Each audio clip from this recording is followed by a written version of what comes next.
Türkiyəyə məxsus qəzaya uğrayan hərbi təyyarənin göyərtəsində olanların adı məlum olub. 20 nəfərdən adları məlum olan 10 nəfər Türkiyədən Azərbaycana və geriyə uçuşun texniki dəstəyində iştirak etmiş aviasiya texniki personalıdır. Qeyd olunub ki, qəzaya uğrayan təyyarənin göyərtəsindəki 20 nəfərin hamısının həlak olduğu xəbəri yayılıb.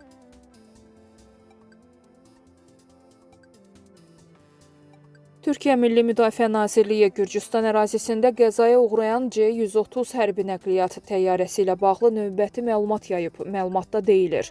Gürcüstanın axtarış xilasetmə qrupları təyyarənin qalıqlarını saat 17:00-da tapıb.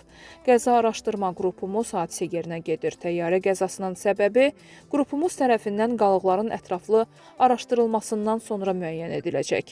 Hərbi nəqliyyat təyyarəsinin qəzaya uğradığı yer aşkarlanıb. Türk ekspertlərinə faciənin səbəbini araşdırmaq imkanı yaratmaq üçün qəza yeri mühasirəyə alınıb.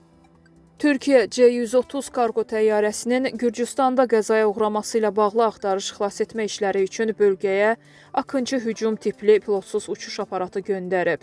PUA yaxın saatlarda axtarışlara qoşulacaq.